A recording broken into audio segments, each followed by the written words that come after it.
Biodiversity is our topic for today. What is it? Why is it important? Why is this an environmental issue? How does it impact our environment? Where is the concern for biodiversity most prominent? And who can implement the change that needs to occur? What is biodiversity? It's the variety and variability among plant and animal species in an environment. So it's the diversity of all life on Earth. Why is biodiversity important? Because it ensures natural sustainability for all life forms. The food chain works on an ordered sequence where each level is consumed by the one above it. If a level disappears, it creates a break in the chain and obviously disrupts the life of all parts included. Realize it's critical for all species in each level to endure. If a species becomes extinct, it creates change which can impact sustainability in numerous species of the next levels above or within, endangering the ability for existence for specific species. The greater species diversity in each level ensures natural sustainability for all life forms. Why is biodiversity an environmental issue? Climate change is a result of pollution and not using renewable energy. Thus, climate change impacts biodiversity. According to NASA's chief climate scientist Gavin Schmidt, records show the planet is warming. It may be one of the greatest threats facing the Earth. There are currently between 14 million different species of 10 and 14 million different species of life on our planet.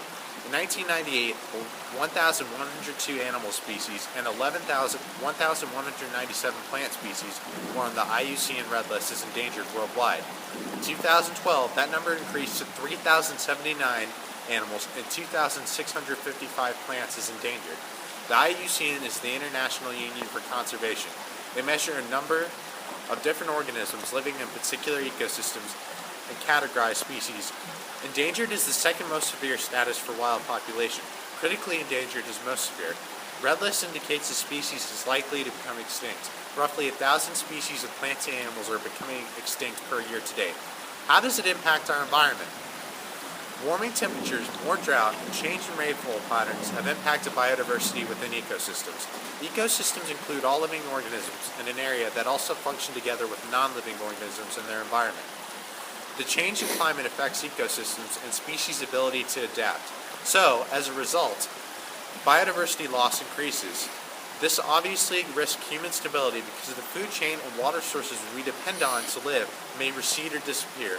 Other resources and medicines we rely on may be harder to obtain as well, since the plants they are derived from may cease to exist.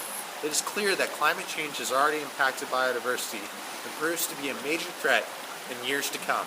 We've witnessed and experienced the changes in weather. Human activity creating pollution and failing to convert to renewable energy is causing massive extinction, deforestation, illegal hunting, not preserving habitats disrupt sustainability. Where is the concern for biodiversity most prominent? Biodiversity is greatest in the tropics towards the equator and in the western Pacific Ocean, where warmer temperatures attract life. It is not spread equally across the planet. However, when temperatures exceed normal levels, climate change occurs, and this is the case across the globe. Thus, we are noting species from the tropics, endangered species from the tropics to the Arctic. Who can implement the change that needs to occur? Maintaining our ecosystem must be paramount during these changing times. But our climate change issues continue because we have not resolved the pollution or degradation issues we have caused. Every individual can react and make a change in his or her daily life. Our normal daily practices impact the outcomes. If every person reacts by simply recycling, walking, biking, buying recycled goods, insulating, planting a tree, composting, using energy-efficient appliances, using non-toxic cleaners, using canvas grocery bags, avoid using aerosol projects, use water-based paints, consider using solar energy, and the list goes on. Consumer choice is obviously critical. We can make this world more sustainable and maintain the beauty within. Be sure to subscribe to see next month's segment.